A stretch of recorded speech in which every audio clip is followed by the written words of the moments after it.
বন্ধুরা, এই দুটা বিড়াল বাচ্চা কোথা থেকে এসেছে জানি না, কিন্তু আমার এখানটায় আমাকে করতেছে। আমি ভাত খেয়েছিলাম, ভাত খেতেছিলাম, কিন্তু আর কি করব বন্ধুরা, আমি আর ভাত খাবো না। কিন্তু এদেরকে মাছ আরও আছে, এই মাছ আরও মিশে এদেরকে ভাত দিয়ে দেয়। কোথা থেকে এসেছে জানি না রাত্রে। ওই জন্যে বন্ধুরা, আপনারও একটু বিল্লি কুত্তা যাকেও পাবেন তাদেরকে খাবার দিবেন। না দাও বলে তো আপনাদের ছাগল, আপনাদের সব কিছু কুকুর খায়। কেন খায়?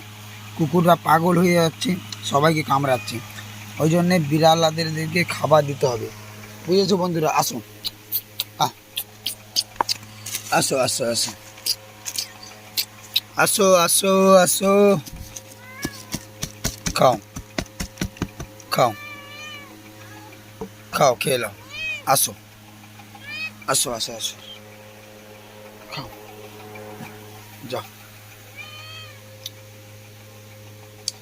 দেখেছো বন্ধুরা, আমি খাবার দিয়ে দিয়েছি এদেরকে, একটু বাইরে দিয়ে দিয়েছি, থালায় দেয়নি। কেন কি বন্ধুরা, থালা খাবে এরা। ভালো ভালো যদি লাগে ভিডিওটা শেয়ার করবেন। আরও এরকম ভবিষ্যতে অনেক বিড়াল কুকুরকে খাবার খাওয়াবো আমি।